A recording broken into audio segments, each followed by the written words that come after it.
I saw guys die that they never had a chance to get married. They never had, some of them never even really had a steady girlfriend. Well, your kids are 18 years old. They didn't know nothing from nothing.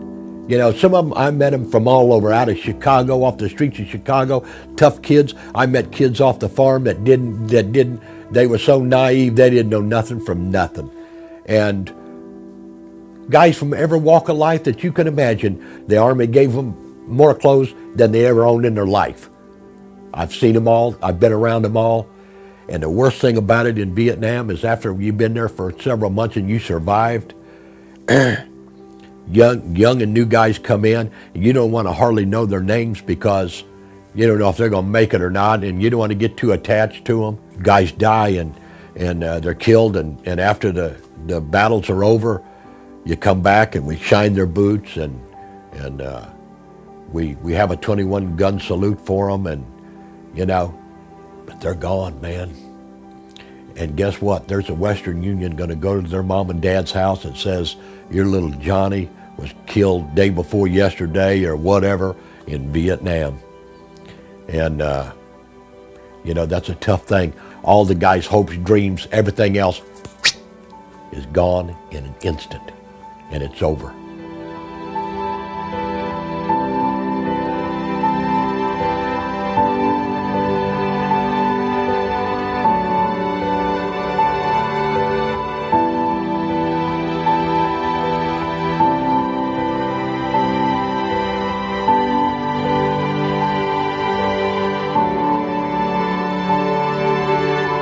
You think about home all the time. You think about how nice it would be to go back home. You have to understand, for a lot of guys, 6 or 7 months earlier, they were at their senior prom.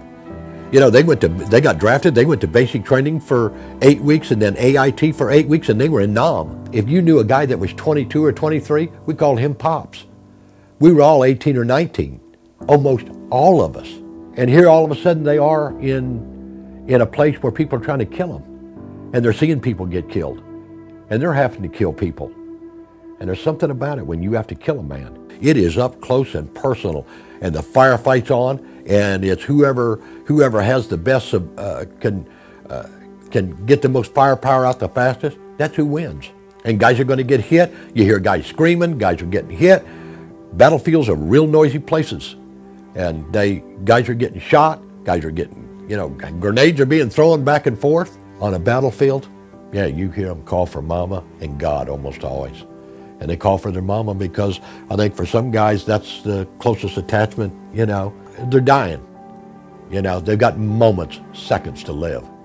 And you're trying to do all you can for them. Words are meaningless, you know, when your body's torn to shreds, you know. Bullets from an AK-47 or something, I mean, it'll just absolutely tear you to pieces. And, you know, I mean, battlefields and combat, you know, is brutal. It's all about life right then. Life, all of a sudden, at 19, you realize that you are not invincible, that you can die because you're seeing guys die.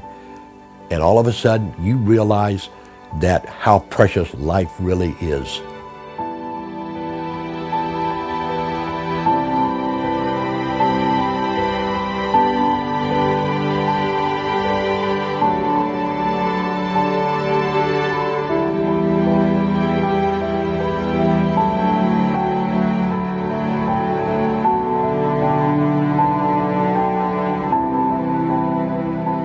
We lost about 280 guys, and 300 or 400 probably wounded, somewhere in that neighborhood. But we lost about 200.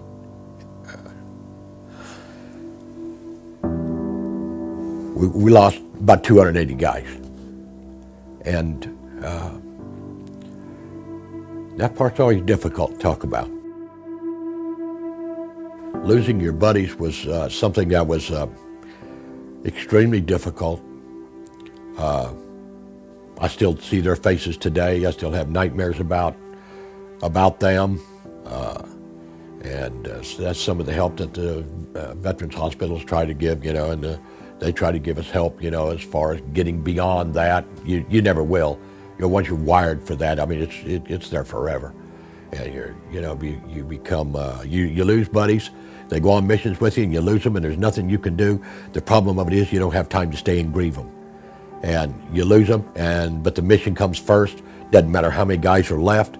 If it's down to the last guy, the mission has to be completed. Every mission that you have is a contact mission. The mission is to find the enemy and kill the enemy. That's the mission. You don't have any other missions. It's, find the enemy, make contact, destroy the enemy. That's the mission. All combat soldiers has helped their buddies that's gone down. Either, if they're wounded, you're down there trying to help them too, Sometimes, a guy gets shot 2 or 3 times or he's got shrapnel all over in him. It's not like, kind of like in the movies, it's really not like the movies, it's, guys get blown to pieces.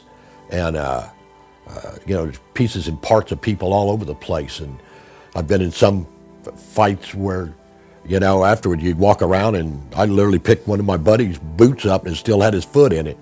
And, you put that in a body bag and, grave registry goes to grave registration, you tag it and bag them, and away they go.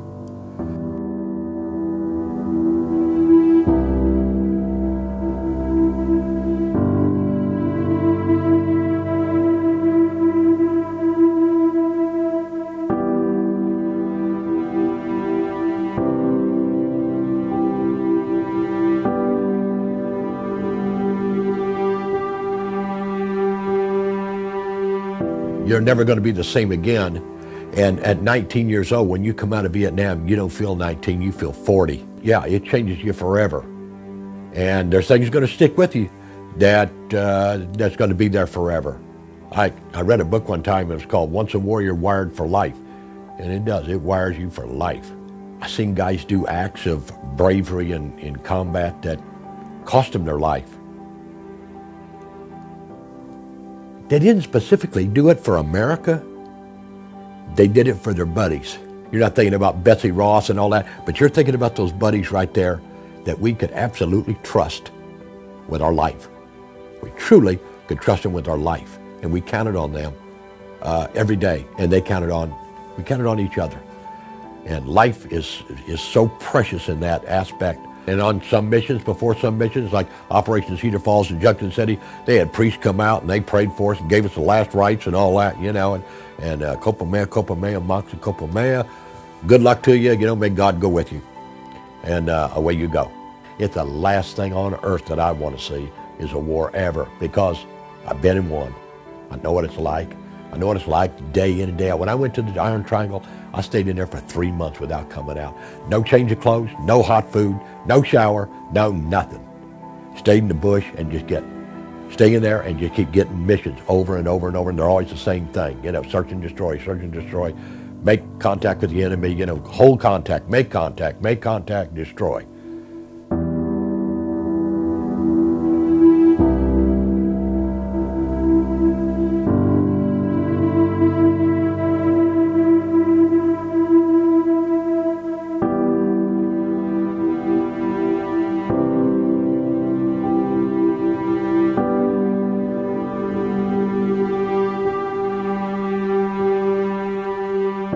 Last day in Vietnam. That was a great day. Actually, I didn't know I was going home. Really, I didn't have any idea. I wasn't even thinking about getting to go home yet. And I knew that I was getting short as time. I mean, they only made you do a year. And, this lieutenant, who became a pretty good friend of mine, just walked over and said, "There's going to be a helicopter here in about 10 minutes. You're going to be on it." I said, "What do you mean?" And he said, "You're going home." And I mean, it was just like, going home. I'm going home. I mean, it stunned me for a minute, just like took me by surprise, because I'm in the combat mode, I'm not in the going home mode. And I was trying to shake it off, They flew me over to Chu Lai, got on a C-130, flew me south to Tan Son Nhut Air Force Base. Got on an airplane, a civilian airliner. They had civilian airliners there, and got on a civilian airliner, and no guns or nothing. but I'm still in my jungle uniform and still got mud on my boots, and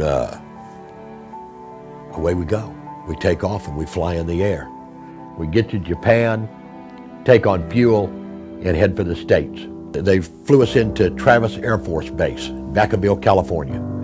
And we're coming into Travis, and it was at night, and I could begin to see the coastline. And I was looking out the window, and for the first time in a long time, I could see red, orange, blue. You have no idea what that's like. All I've been seeing is green. There are no colors in the jungle. Men don't have red on them. They don't have blue on them or white on them, or anything else that are those colors, because it gives your position away. It's just, you become a target. Anyway, I'm looking at the coastline, and it was so wonderful to see all those bright colors again. And we land, and I'm putting my feet back on American soil. I'm back home.